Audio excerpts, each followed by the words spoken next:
Lucky Jane on the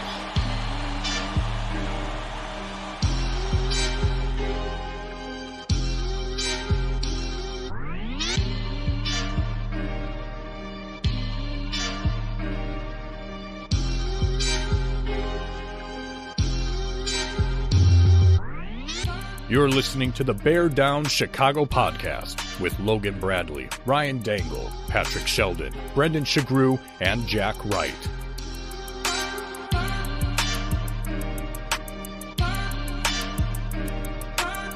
The Bear Down Chicago podcast. Yeah, we're that Bears podcast.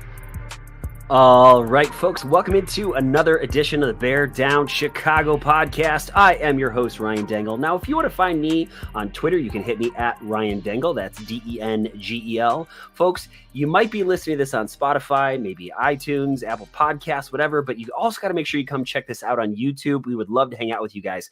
For tonight, I am joined Patrick Sheldon. He is back. You can find him on Twitter at P_Shells. You can read him on DeWindy City as part of the Fan-Sided Network. He's got some great stuff out there, folks. The assistant editor of Bears Wire, Brendan Shagrew, he is also with us.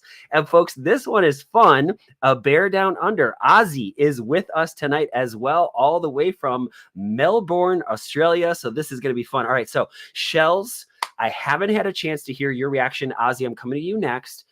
Talk to me. Are you, I don't know, like moderately excited about this trade for DJ Moore and draft picks?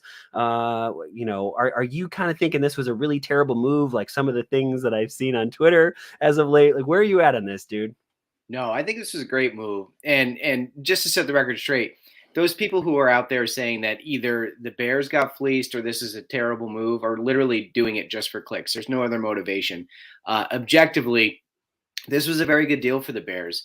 And if the Panthers find their franchise quarterback for the next decade, objectively, it was a fantastic deal for them. I think the difference in why I give the Bears the advantage on the outcome of this deal is they've got more of a known quantity, right? Like if the Panthers get their guy, it's a great deal for them. And if the Bears sit on the picks, it's a good deal for them. But what puts it over the top for me is they've got an established number one receiver that they can now bring in the fold for Justin Fields and DJ Moore. We saw what Stephon Diggs did for Josh Allen. We saw what Jamar Chase did for Joe Burrow, and we can go on and on. Having that established number one guy now so that Mooney and Claypool can drop a tier, Velus can be that true gadget guy to shake things up. I mean, it just lifts everybody up in that receiver room. So I think it was a great deal. I'm really excited about it. I also like that they were able to get another future first-round pick.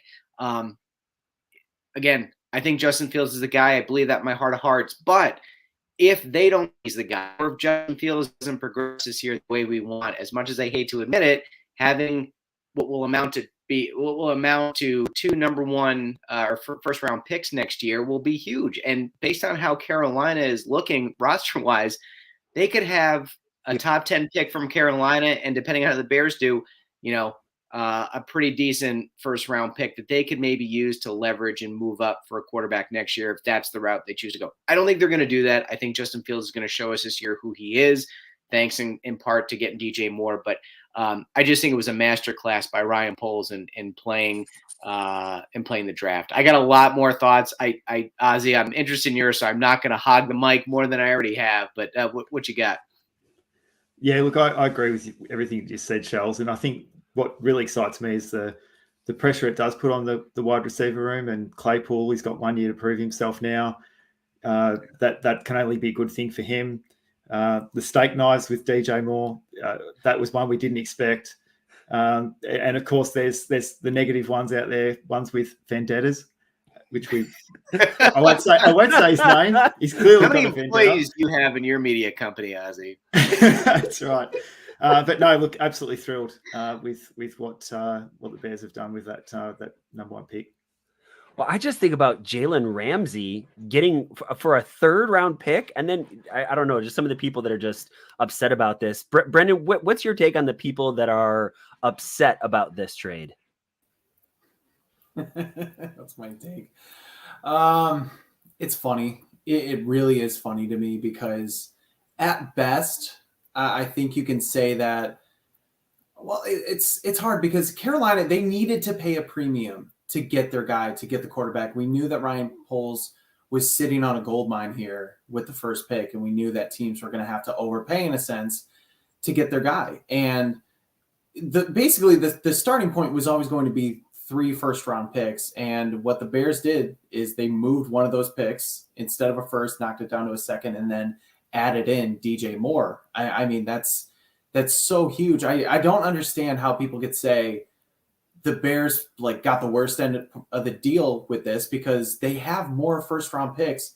We don't know what that's going to look like in the next few years. But what we do know is, as Sheldon said, and we've been talking about, DJ Moore is a proven commodity. You don't see guys of his ilk get moved in trades like this. You really don't. You see guys like Hunter Long, who was included as part of the Jalen Ramsey trade. Who the hell is Hunter Long? It's a special teams tight end. You don't see a like top 15 wide receiver get included in a big trade like this. So I guess I'm just kind of flabbergasted by the people who don't like this trade. And I'm not going to say that the Bears fleeced Carolina with this, because I think our guys, Joe Lewis and Scott Lewis, who we know from 79th and Hallis, they put it best.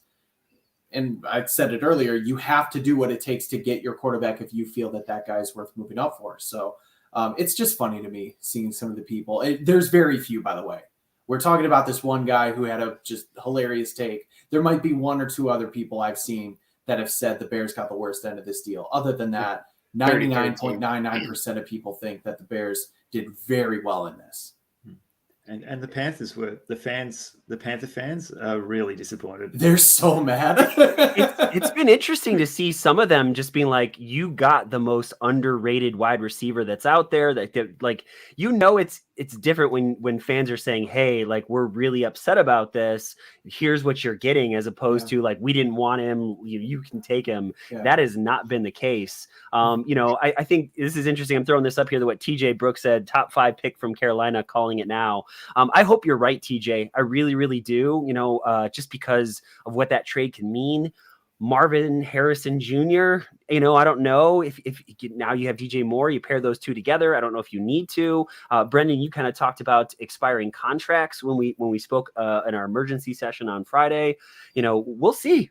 Yeah, I think it's a put up or shut up year for Chase Claypool. I hope with an off season he comes back and plays well. I don't expect him to be a 1,200 yard receiver, but just to 700, 800 yards maybe, and play well.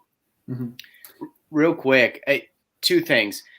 There's a story out there gaining some traction that the Panthers may actually be looking to now trade this pick again, which is a fireable offense in my opinion. If that happens, fire everybody immediately. Like, what's the point? But I also want to give credit to Poles again for what I perceive as a masterclass in how he handled this whole thing. It's unprecedented. Well, not unprecedented, but it's very rare that you have a first overall pick that's up for sale like this. And I think the conventional wisdom was wait until you get closer to the draft. You may get more compensation, but who really knows? Like, who's to say that he would have gotten more the longer he held out? Because teams may have said, hey, look, now you have to unload this pick. We're getting closer to crunch time. The offers are going to go down the closer we get to the draft. And I like that he was sort of out in front of this, trying to sell this pick before free agency in a way that we haven't seen before. It tells me that he's thinking outside the box. It tells me that he's innovative. It tells me that he's not going to get tunnel vision in how he wants to build this team. And for him I just think he handled this so well. And I'm really happy to see him kind of thinking beyond the conventional wisdom here. So kudos to Poles. Ryan, can I give you guys some cold hard facts about DJ Moore? Let's go. Right. Let's do it. I'm stoked about it. I knew Brendan would come prepared tonight, and he did not disappoint. Let's go, Brendan. I was about to make a Sheldon joke. I'm not going to. Just try to keep your pants on for this, guys. All right? All right. First, I've got 7 facts that I'm really just happy about with this. Number 1, DJ Moore, 5,201 career receiving yards. This is a happy/sad fact. That would be first in Bears all-time receiving leaders. He would beat Johnny Morris by about 150 yards. So that's the kind of guy that we're getting right now. Number 2, his 5,201 career receiving yards are just shy of the combined total of Chase Claypool, Darnell Mooney, Velus Jones, and Equanimeous St. Brown. They have about 5,336, I believe I did that right, yards combined. Just goes to show how desperately needed this move was, because they're decent receivers, but boy, DJ Moore just brings them up. Brendan, before you go any further, just really quick, I mean, I'm hoping I'm not stealing your thunder, with terrible quarterback play. Yes. That's the thing that you just know there's no great quarterbacks in Carolina, right? Okay, sorry. No, I didn't have that in here, but you're right. Just the corpse of Cam Newton, Teddy Bridgewater, PJ Walker, Baker Mayfield, Sam Darnold. And as Bears fans, that makes us. That's how bad it is. That makes us gag. So number 3, and I think this is really important. He's missed just 2 games in his career in 5 years. And he's played all 17 games in 2021 and 2022. I think that's very important, especially when you consider that the schedule has increased over those 2 years. Number 4, this one is a hat tip to Jonathan Wood. DJ Moore caught 42% of his deep targets over his career for an average of 12.3 yards per target. Justin Fields has a completion percentage of 46% targeting deep balls, and his average is 12.8 yards per target. Translation, these two gonna hook up for deep bombs, baby. I love it. Go. That sounds fantastic, my friend. Hell yeah. Nobody loves deep balls more than this show, by the way. Damn right. There it is. Number 5, DJ Moore had a stretch of 3 straight years with 1,200 or more yards from scrimmage. He was the only player to do that. That was from 2019 through 2021. Got to turn the page here. Number 6, Moore actually is pretty good as a rusher. He has 39 career carries for 335 yards. That's 8.6 yards per carry. Dang. And guess who loves to run wide receiver end arounds and use wide receivers in the backfield? Would that be Luke Getsy? That would be Luke Getsy, Ryan Dangle. Congratulations. So I think Luke Getsy is actually going to get a lot out of him in terms of those end arounds. Sometimes we don't like it with Equanimeous St. Brown, but DJ Moore can do it. And finally, this might be my favorite one. This trade really reminds me of what Stephon Diggs was with the Minnesota Vikings. So I guess it was 5 years with the Vikings, Stephon Diggs had 4,600 yards, 30 touchdowns. DJ Moore, of course, 5,000. I keep saying 500. 5,200 total yards. Their per game averages 66 yards a game, 0.4 touchdowns for Stephon Diggs, 65 yards per game, 0.3 touchdowns for DJ Moore. And of course, Stephon Diggs blew up when he got to Buffalo. He became an all-pro and Pro Bowl wide receiver. He had not made a Pro Bowl yet when he was with the Minnesota Vikings, like DJ Moore did with the Carolina Panthers. So, I mean, similar career trajectories potentially. We could see DJ Moore really blow up with the Bears and Justin Fields. And that are your cold hard facts for DJ Moore, sponsored by no one, because don't have a sponsor for it yet. Well, speaking of sponsors, really quick, we got to say thank you to Jeff Cadwalder for sponsoring the show. Jeff is in a bit of a transition right now, and so I'm not going to say anything more than that. So Jeff Cadwalder, thank you for sponsoring the show. All right, so boys, before we'll talk about Sheridan's in a second, but I want to make sure that we get to this. That we have something special, very, very special going on, which is we are sponsoring Ozzy. I don't know how do you put this. We're helping to distribute. We've got a network now. We've got another podcast coming on, and it's a Bears podcast, but it's a totally different take. Ozzy, talk to us about this, if you would, please. For sure, and we can call it a network, right? It sounds a bit more fancier. But if I can just quickly put a bow on the whole draft discussion. And it would be remiss of us if we didn't acknowledge the great man who made this all possible, Mr. Lovie Smith. So well said. The statue should be out sometime very, very soon. I just got us to a Super Bowl and now this. So okay. So Ozzy, talk to us. The Bear Facts podcast. I've got a little icon up there in the corner for all of you folks. Talk to us a little bit about the Bear Facts. What is this? Why'd you start it? What's the whole spiel? Okay, so it's probably a bit of a hobby project that I've been sort of thinking about for quite some time and never really got off my ass to sort of make it happen. And I guess what sort of led to the idea was I'm a bit of a history nerd with particularly sports. And there's not a lot out there in terms of Bears history, especially in podcast form. So I've done a bit of research myself on the Bears history, and I guess part of that too is my football team, the Hawthorn Hawks. They've got a saying that you can't know where you're going until you know where you've been, and that was really, I guess, the genesis of the idea of the the Bearfax podcast. And what it'll be is just looking back at the history of the club and taking a walk down memory lane. And of course, that lane is paved in much misery and despair, but I'm sure there'll be some good stories that we can have a look at. First episode is Eddie Macon, and he's a man that I don't think many people know about or know enough about.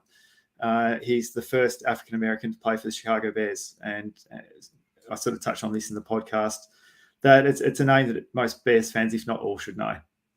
Absolutely. I think that was the thing that I came away from listening to the podcast is thinking about. That is absolutely not. I feel like I'm a history guy too, that I know a lot about the Bears, not as much as Brendan. Brendan is a walking encyclopedia of Bears knowledge. But I feel like I know a lot, and that's a name that I didn't know. And I feel kind of ashamed knowing it and just hearing some of the history around it. The other thing that I love about this podcast, it's like 12, 13 minutes long. It's short, but you tell a really powerful story in a very short span of time. I really liked it a lot. Brendan, Shells, do you guys have any thoughts that you wanted to share on the pod? Yeah, I echoed the same thoughts, Ozzy. I listened to it. I knew a little bit about Eddie Macon, but you did a fantastic job of going through just his entire career arc. And, I love how just informative it was and how just in detail you went with it. So I guess I have a question too, and I don't want you to spoil anything, but what other kind of areas like with Bears history are you wanting to tackle maybe out of the gate? Like, I've got a few, I do have a request, but I want to hear, kind of what else what you're thinking with some story ideas. Well, I guess that's the thing, Brendan. There's no sort of set sort of agenda. It's what I'd like to do is actually sort of meet with some of the fans, and they can tell me what their favorite player, story, event, and we can sort of pick that apart and do a bit of a deep dive into that particular story. So I guess there's no rules. It will look at everything, and I'm sure there'll be some interesting stories that hopefully some fans may not have heard about or may not have heard enough about. So really sort of taking, I guess, the lead, but also engaging with some of the listeners as well to sort of, hey, did you know about this? And we can sort of have a look at that. Awesome. Okay, yeah. So my request real quick, the history of the Bears going to Soldier Field.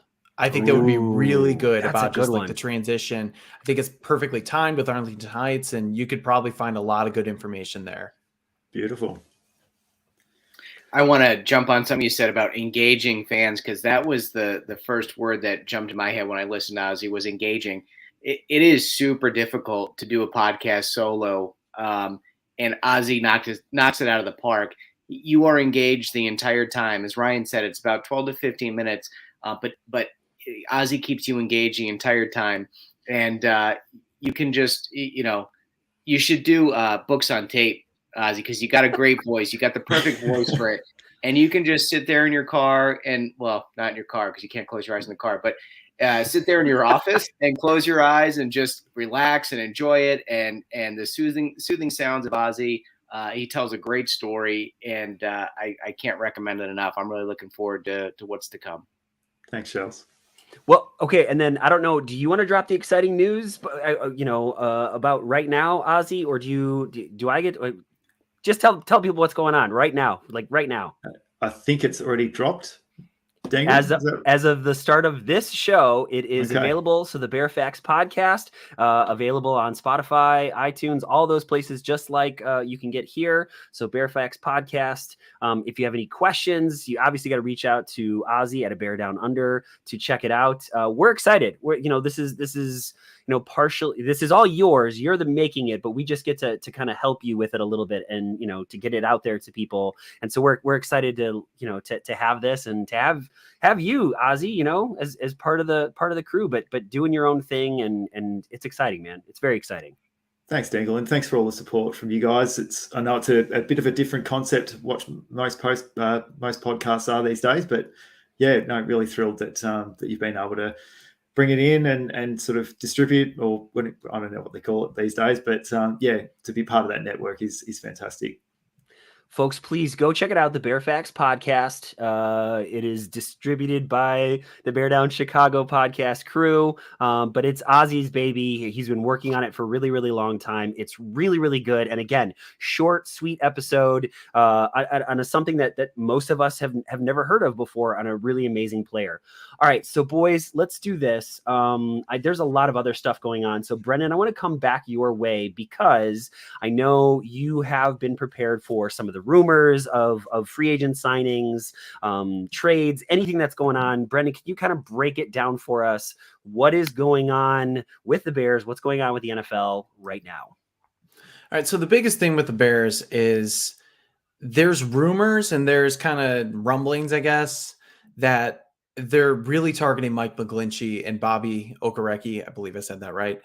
In free agency. Those names shouldn't surprise fans. They've been kind of linked to them for a long time now. But I think the name Mike McGlinchey has a lot of people feeling not so great because he wasn't the greatest tackle for the 49ers. He was drafted in 2018. I believe he was on the top 10 right after Roquan. And he's kind of had an up and down career. So knowing that he's kind of their top option at presumably right tackle, you don't think they're going to remove Braxton Jones for him is, kind of it's good and bad. I think he presents potentially an upgrade, but he's still kind of underwhelming with some of the options that are available, whether it's Caleb McGarry or Jawan Taylor, like we talked about a little bit on Friday. So what I did was I had some very brief time to look at some of his film from the last couple of years, including this year.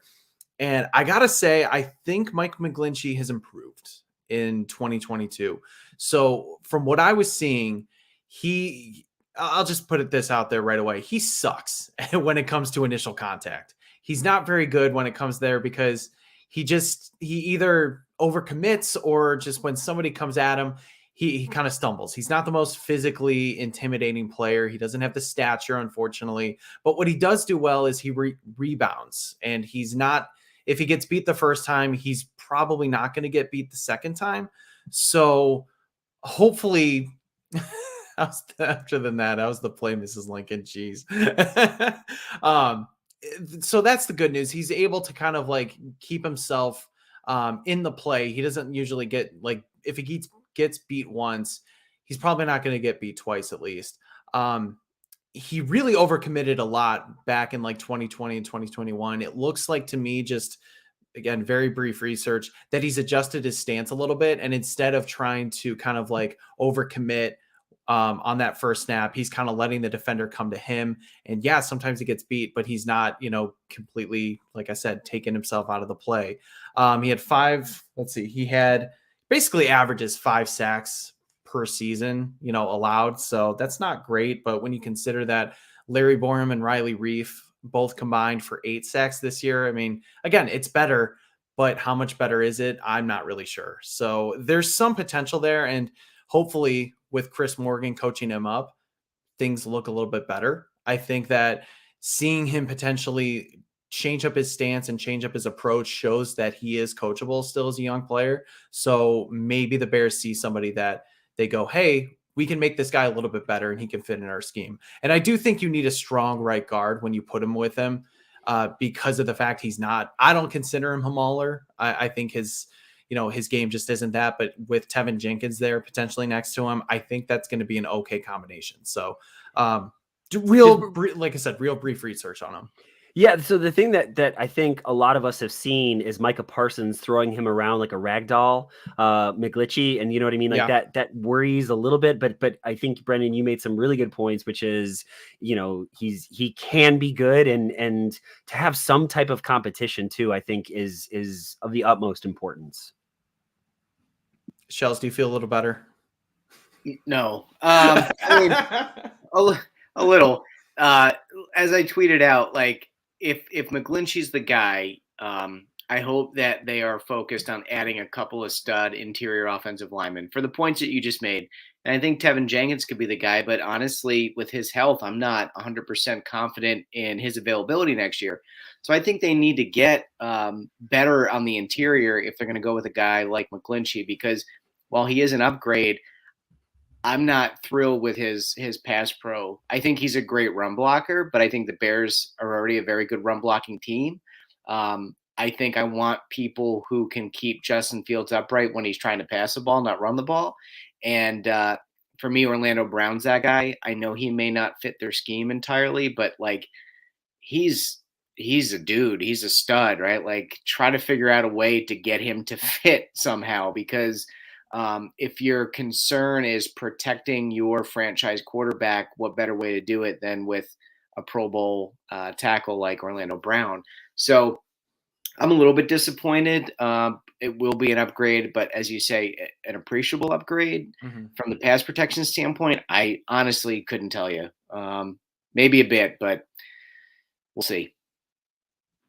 Yeah, but what I was seeing is what I was saying, where he stinks on first contact, but he's able to rebound. I think that does, and I'm talking about pass blocking more so, but I think that does help when it comes to the Bears because Fields can extend plays so much. So, as long as he's able to keep him upright, and yeah, he could scramble a little bit, I think that's going to be okay. But you're right. I'd love to see Orlando Brown. I'm sure he wants to get paid like a left tackle, and I'm sure a lot of teams want to have him at right tackle and pay him like a right tackle. There's that debate going on. So I would love to just see Orlando Brown as the Bears right tackle and then figure out if Braxton Jones is the guy at left tackle or potentially draft somebody.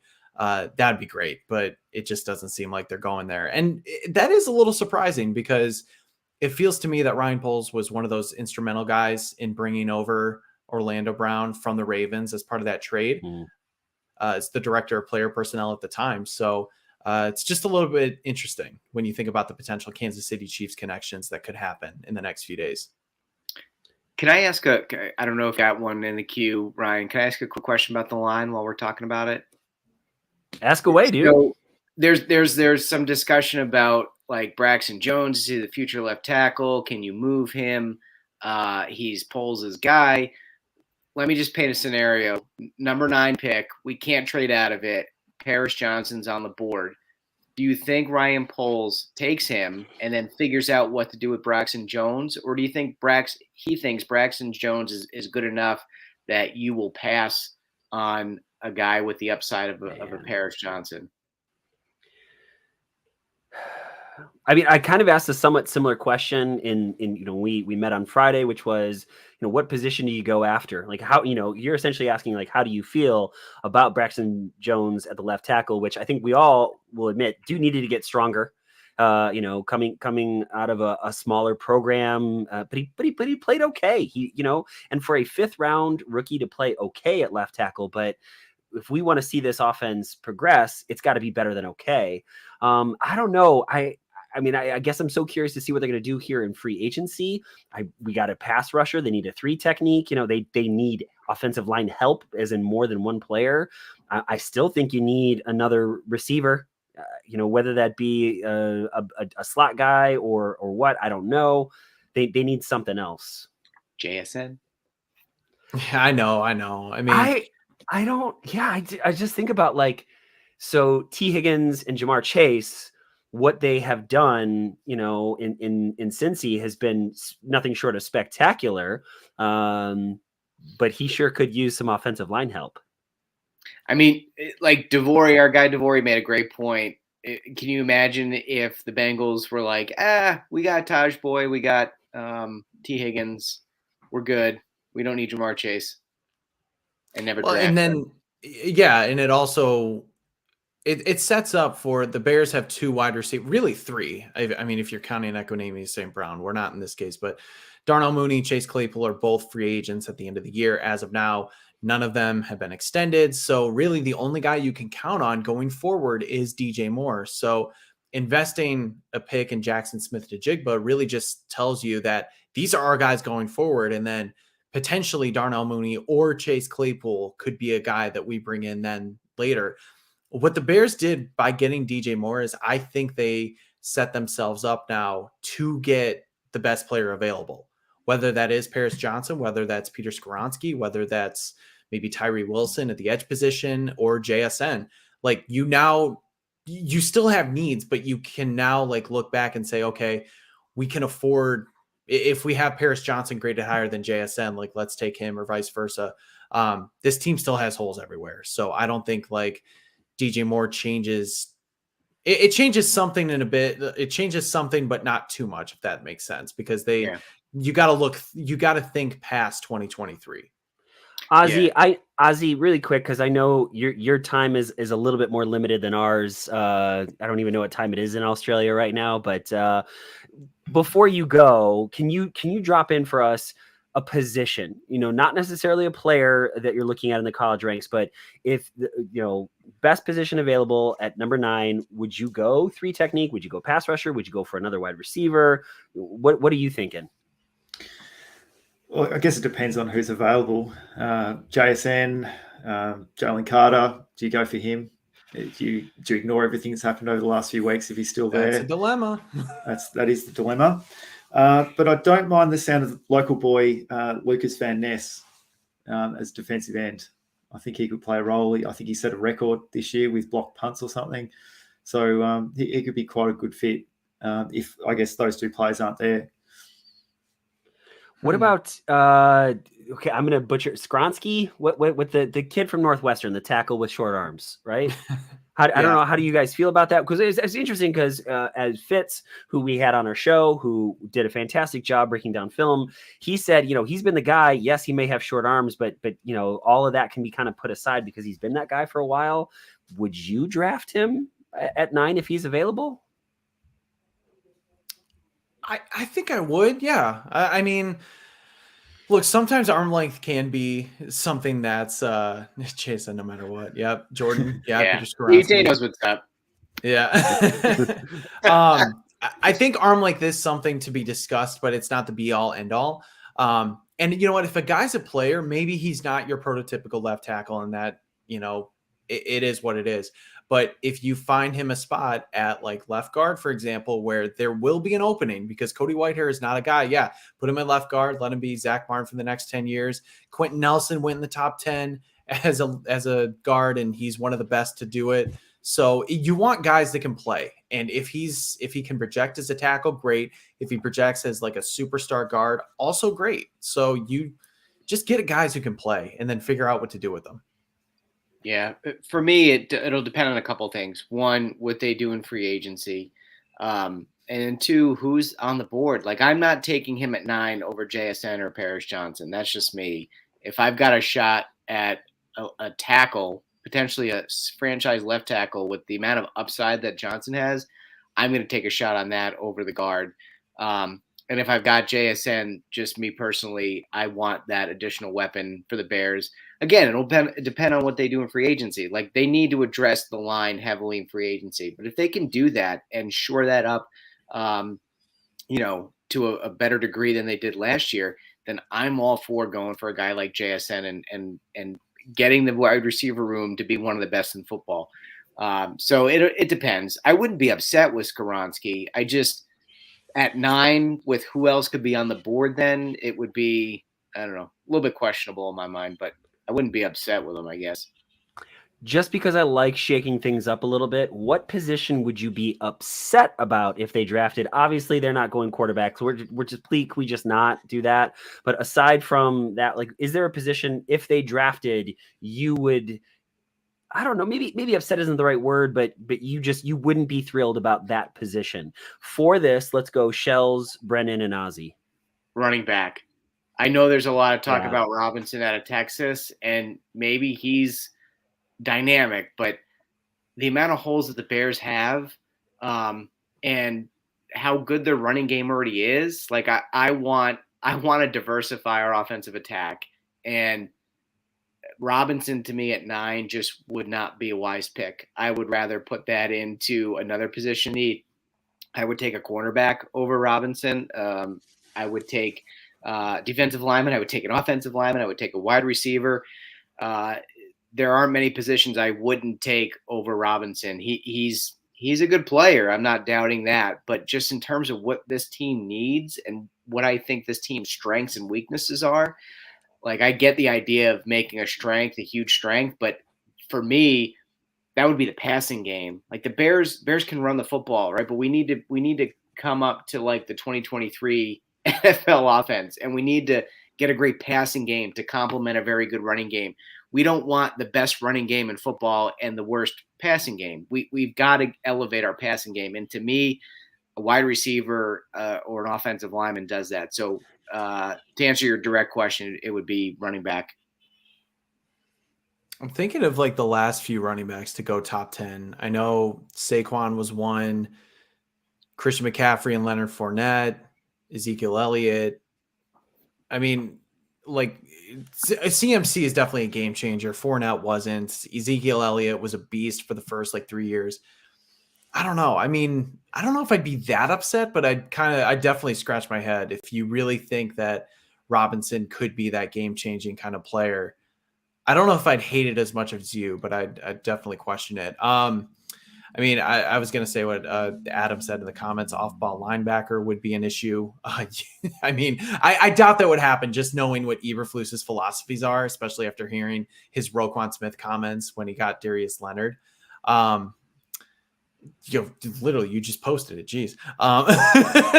We're simpatico, man. We've been doing this for a while. We can't give Sheldon rights in which to type things. We gotta be careful about this. The only other questionable one, and I say questionable because I wouldn't be mad, but I'd maybe scratch my head a little bit with other needs, would be cornerback. And I know Devin Witherspoon is that guy at Illinois. Just knowing that after you invested a high pick in Kyler Gordon, maybe that means you're not totally sold on Jalen Johnson extending him. But just knowing the trenches need the most help, I wouldn't be mad with cornerback, but I'd kind of be like, we probably could have gotten somebody else with that pick. For me, up until today, I probably would have said running back as well. But Shells, a question for you, given your response just before, does David Montgomery testing the market change your thoughts at all on that position? Do you think he will stay, or do you think it's just him trying to boost his price a little bit? Or can Khalil Herbert be the guy full time as opposed to a 1-2 punch? Not if he pass blocks like he just did. That's the problem. Like if he could improve as a blocker, I think he's better than Montgomery and can be better than Montgomery, but he's not a complete player or a complete running back yet, in my opinion. So the Bears do have to add somebody else to the fray. I don't know if it's going to be Montgomery. I hope so. I really like David Montgomery, but it depends on the price. I'm not breaking the bank or going crazy for him. If not, though, I still I wouldn't want to take a running back in the first round. I think they can get what they need out of the running back position either later in the draft or potentially in free agency. But I'm not gonna spend such a valuable resource like a first round pick on a running back. But I do hope Montgomery comes back because I do like him for this team. I think his attitude is great. I don't know that he is the exact scheme fit, but he's the kind of guy that like you want on the team just from his mental makeup and his attitude and his give a crap is just awesome. He's just a good guy, right? He's a good locker room guy. He's the kind of guy you want on a team. He's a football player. So we'll see what happens. Ozzy, any other thoughts? No, I think we covered it. Okay, so Adam Ishikawa in the comments already said it. Yeah, linebacker would make me, and then one, maybe this seems ridiculous to say, but tight end. I think about what you want about Cole Kmet. I just don't foresee not a first round selection. There's not a guy in here that I don't think that they would be silly enough to do that. But I'm just trying to think. Otherwise, there are so many holes on this team that I honestly. I don't know, man. I don't think I'd be really mad about any pick as long as he was a stud. Now, if they again go defense without addressing offensive line, another weapon for Justin Fields, then I think I'll be that grumpy guy that I was last season during the draft. But I don't know, man. I mean, they need a pass rusher. They need a 3 technique. They need offensive line. They need another wide receiver. They need another tight end. You know what I mean? Like there's so many damn holes on this team. I'm going to put everybody on the spot and make this uncomfortable. Jalen Carter sitting there at 9. What do you do? No. Okay, here's the thing. Okay, let me say this too. It is not the legal stuff. Sheldon pointed this out. The last couple of games, dude took plays off. He was not a game changer. What do you want to see? You want to see a guy in the top 10 that is a game-changing player all the time. And I didn't see it. And he didn't jump off the page. Maybe he projects to be better in the NFL as he gets bigger and stronger and more experience. I don't know, but I'm not blown away by it. Am I crazy? No, I'm the same way. Like if this was Will Anderson with those issues, I would say, yeah, you take the chance. But I wasn't a big fan of Carter before all this happened, before this unfolded. And I'm just, this to me is all the more reason why you don't take a chance on him at 9.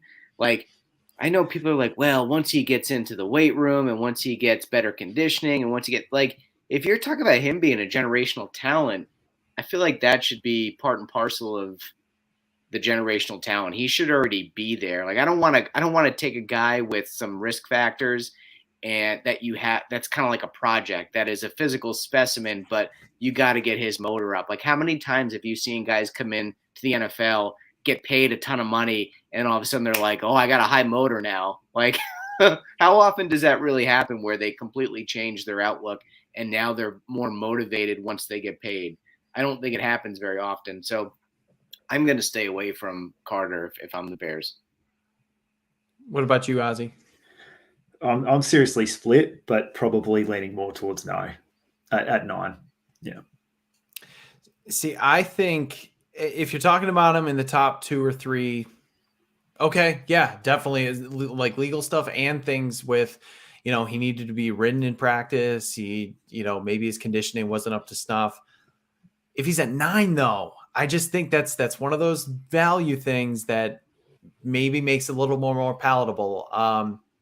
I would seriously consider it, but I would also want to know more about the legal issues that have gone on, because it's so tough when you hear that dude just leaves the scene and, people are looking for him. Like, you just bailed on your friends and your teammates. Like, what does that say about you as a locker room guy? And yes, this is real life stuff. This is real life issues where lives were lost. And maybe you didn't play that, like the biggest role in what happened, but you were still part of it. And instead of taking responsibility and being there for the people that needed you, you dipped. I mean, that's really tough. So I'd want to know more about that. I'd want to hear from him. But I think it is a consideration if he gets that far. That's what I'm saying there.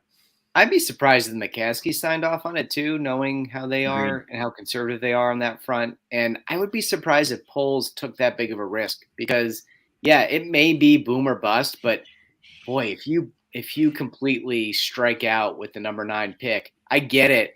It's the number 9 pick and he may have fallen, but that's still a top 10 pick. And if he busts, if he just washes out completely, that's a huge, huge miss to swing and miss on a number 9 overall pick. I just don't think you can take that risk right now if you're Poles. It just seems a little uncharacteristic of Ryan Poles so far. I mean, I know he's still a young GM to us, but I just, the thing that gets me though is, there were some rumors about his character beforehand, and some of his teammates came out and were like, you have no idea what you're talking about. This whole, like, he was using scholarship money to pay for food for guys that were not on scholarship, and like that was all his doing. I mean, that's awesome, but again, like this situation plus the fact that he doesn't jump off the page, you know what I mean? Like if we're talking Aaron Donald, sitting there at 9, you have to, as long as you've done your due diligence and checking out the legal situation. But I don't see it, man. Like me, obviously, I'm not an NFL scout. Somebody in the comments, maybe you're seeing something totally different than I am. I wouldn't pull the trigger at 9. I wouldn't do it. Poles did sign a few guys that got arrested last year. Just saying. But donuts in a parking lot versus the death of a teammate. Okay, I don't want to laugh. It's a little bit. It's a little different. It's a little different. It is. You know, it is. But who knows? Maybe that like it'll be interesting to see just now that Kevin Warren's in the fold and the McCaskies have really taken kind of a step back. Do some of those philosophies change? I have no idea. I'm just, just kind of like throwing out hypotheticals here if that happens. So all I'm saying is I think it should be in consideration if he does fall. But, I totally understand the arguments about it. He did disappear from games. I don't think he was as dominant in some of those like bigger games that you want to see guys actually ball out. He was kind of picking apart lesser teams and lesser competition at times. Yeah. Boys, is there anything else that we want to talk about? People that are listening, is there anything else that you want us to address before we talk a little bit about next week, as well as we got to get to shout outs at some point here? Boys, anything else? 2 quick comments on back to the Moore stuff that I think are important. There was a rumor out there, it may have been DVB who said it, that the Panthers were willing to throw in an additional first-round pick, I think in 2025, and Poles was insistent on getting Moore back.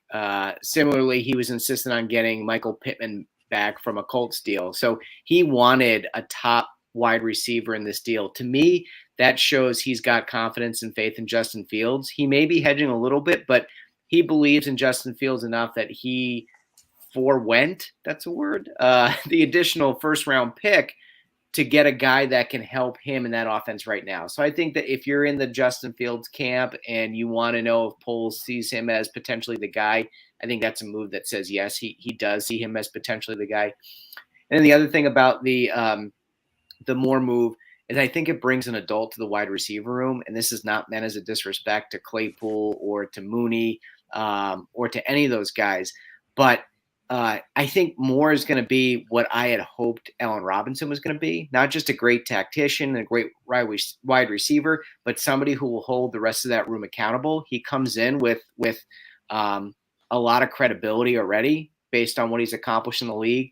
And, if there was some concern last year about the Bears and their route running and knowing the plays and getting the right depth and running the right routes and being where they're supposed to be, I'm hopeful based on what I've read that DJ Moore will get that taken care of and hopefully hold that entire room to a higher standard. So I'm excited about the move from that perspective as well. I think he's the best wide receiver we've acquired since Brandon Marshall. I put Allen Robinson underneath him. Yep. Yeah, I'd agree with that. Yeah. I got a couple notes that we didn't talk about on Friday. Ryan, I think you'll be really happy, or you should have been really happy to see that Josh Blackwell's back in the fold. Yay! I like him. As a developmental guy, I really do. I'd like to see where he goes. Yeah. So the Bears tendered Josh Blackwell and Andrew Brown earlier last week. Andrew Brown really didn't do much, but yeah, Josh Blackwell is somebody who could potentially develop. He's got speed, great special teams player, and he came in a pinch and flashed. He flashed. He flashed. Yeah. Yeah. Also, shout out. Hold on, I want to show this one. You're damn right, TJ. I love Brandon Marshall. I will unabashedly just gush over that guy. I love him so much.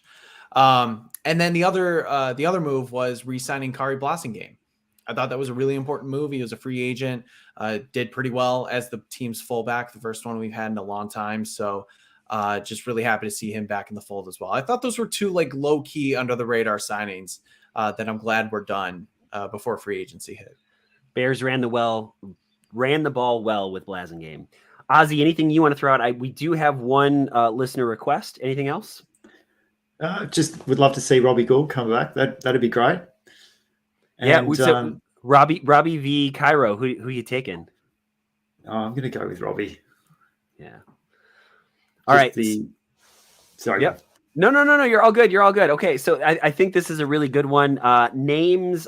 This is not my specialty. And so day one tomorrow, dream signing. a 3 technique who can play. I don't care who he is. I don't care what the contract is. Just give me a 3 technique. Somebody can clog up the middle. They need defensive line play in the worst way possible. What about you boys? Go for it, Chelsea. I've already hinted at it. To me, it's Brown. Like, Justin Fields is it. Keeping him safe is it. That's the priority. Go get Brown. Keep him safe. Keep him upright. Let him do his thing. I'll throw a name that hasn't been talked about much, knowing that we do need help at the on the defensive line and offensive line.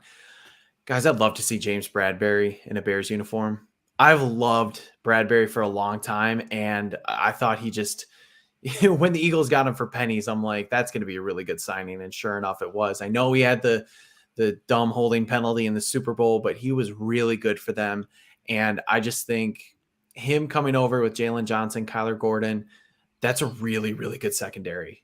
I know he's probably going to command a lot of money, but man, that'd be so fun to watch. Ozzy, a position or a player that you'd love to see? Look, I'm not an expert at this stuff, but look, protection for Fields, that's got to be the number one, I think.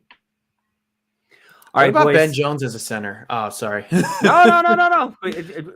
Throughout names, I'm probably not going to know who they are. So I'm going to be like, I've really taken to this. I mean, this truly is this offseason. I'm not projecting who I think the Bears are going to take. I'm not, whether that be free agency or the draft. I want to wait till a guy's here, and then I will look him up and I will try to understand everything about his game. But until he's on the Bears roster, I don't care right now. It's fun to project who it might be, but I could put out a mock draft, Brendan. I could, just to see. I'll mute you. No, I totally get that. I think I struggle with it too. Like, I know guys, I've seen guys play, but even some of those names, I'm like, I can't remember who that is or if they're going to be a good fit. So just when Ozzy said like, protection for Fields, I'm like, we've talked about the tackles so much. What about some of the interior offensive linemen? Because God knows if Sam Mustipher is the starting center for the Bears in 2023, bad things are going to happen. So, just Ben Jones. He was the Titans center for a long time. Really good team leader, a solid player. Titans are just completely, emptying the chest with contracts and all that. So, wondering if he could potentially be an option, or if the Bears try to draft somebody. Who knows what's going to happen with Lucas Patrick too? He still has a year left on his deal, but have they kind of seen enough from him to potentially move on, because he didn't really move the needle when he was healthy last year? So yeah, you're right. There's a lot of guys out there. It's just the possibilities really are endless. Boys, let's get out of here. It's been a fun podcast. Next week, we've got Cam Ellis. For those that haven't heard, Cam Ellis is no longer with 670 The Score. He's got a new job. I don't know if I can say what it is out yet, and we'll let him give that little news out. He's not leaving the sports industry. He's just headed somewhere else. So we're a huge fan of Cam Ellis, and he's so funny, but his takes are so great. And so we're excited to have him on. So next week is a little bit of a farewell for Cam Ellis before he heads off to his new gig. So looking forward to that. Boys, let's give shout outs this week. Let's go Patrick Sheldon, Brendan Shagrew, Ozzy, and I will finish it up. Shout outs, boys. Thanks, Ryan. I've got a couple of shout outs, but before we get to that, sort of an unconventional request. I want not a shout out, but if you are a person of faith, or if you're not, moment of silence maybe, or a short prayer for the miserable people in Bears Twitterdom that feel the need to pee in the Cheerios of every Bears fan who is excited about the DJ Moore move. And I think everybody knows who I'm talking about. I'm not going to call them out specifically, but for those people that want to tweet out and just try to ruin the excitement and the enthusiasm that Bears have for some positive news, when we haven't really had much reason to be positive about the Bears for many, many years, I think it's a crappy move, and shame on you for doing so. Let fans be happy. As a journalist, that's not your job to piss in the fans' Cheerios. Just let them be happy, report the news, and let's leave it at that. So for my shout outs, though, I got a couple. DWC Prods, you know him as DeWindy City Productions, had another great video today on DJ Moore. It was phenomenal. Go check it out. That guy does great work. Probably only a matter of time before the Bears hire him, or at least they should. So that was awesome to see. And then a shout out to a little basketball team from little state of Rhode Island known as the Providence Friars. They will be taking on the University of Cheaters. Oh, Kentucky. Gosh, sorry. And John Calipari this Friday in Greensboro, North Carolina. If you like the David and Goliath story, please throw your support behind Providence. If you're in the area and you're going to be at the game, throw your support behind Providence. We could use it. Should be a fun one. And shout out to the Providence men's basketball team for making the tournament this year. Go Cats. Come on. Come on, Shagru. I'm not. I don't have a rooting interest in that. Part of me does like John Calipari, unironically though. He's just, I don't know, just like the swarminess of him. I kind of respect it. You do. You respect the dirty. Yeah. I got two quick shout outs. First one, I mentioned him on this podcast and before, but Bill Zimmerman with Windy City Gridiron. He's a guy that every once in a while he does get a nugget or two. He was the one who kind of unfortunately let everybody know that Devin Hester wasn't making the Hall of Fame, but he's a great follow. I think he's a tremendous writer and podcaster. I know some people sometimes get in beefs with him for some reason or another, but I've been truly impressed with him this offseason for the scoops he's gotten. So make sure you follow Bill. I'm sure you are, but if not, you can find him on Twitter. And then Scruffy Bear Herder. He's somebody who I connected with, I think it was last summer or the summer before. He's actually somebody who used to have a Bears blog, and he was kind of considering coming back into the fold. I've read some of his stuff, and he's a pretty strong writer, but he's getting more active on Twitter again. So make sure you shoot him a follow. He's at Bear Herder. And I love the name Scruffy Bear Herder. I think that's a tremendous name. So make sure you follow him. And I've appreciated his back and forth with me over the last couple weeks or so. And I'll just shout out to literally the thousands of Bears fans that eviscerated some of the ridiculous comments in response to the draft. And Shells, you were clubhouse leader by a long way. So congratulations and well done to you on that one. But it was just, it was great to see all the Bears fans just coming together for a common cause. Ozzy, a lot of people will tweet at me and be like, "Oh, don't give those folks attention." They don't, and I'm like, I don't know. Part of me just has fun with it. Like, if you say something that dumb and you're doing it for attention, then part of me feels like you should get the attention that you wanted. It may not be the exact attention you wanted because it's bad attention, but you're gonna get it. Like that, you can't say those things unchecked. There were some media outlets today that put out a story. I tweeted it out for those that are interested. It's clearly for attention and for clicks and nothing more. So I won't click on their stories. I won't give them the benefit of getting the click, but I do have a good time kind of poking fun at them on Twitter.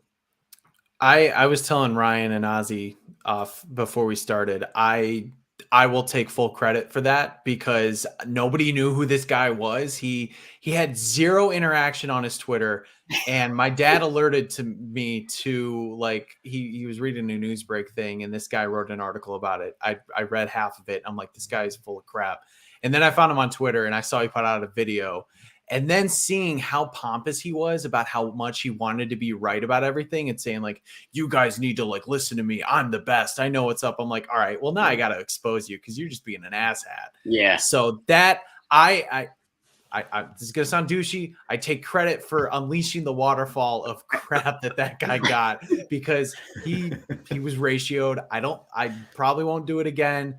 But that was fun. That was fun. He's doubled down on it since. He's like, for those that feel bad for him, no, don't. Like, he's doubled down and been a complete D-bag. So that's kind of why I did it. The Dodge Stratus reference, Shells, that was good. That was I drive a Dodge Stratus.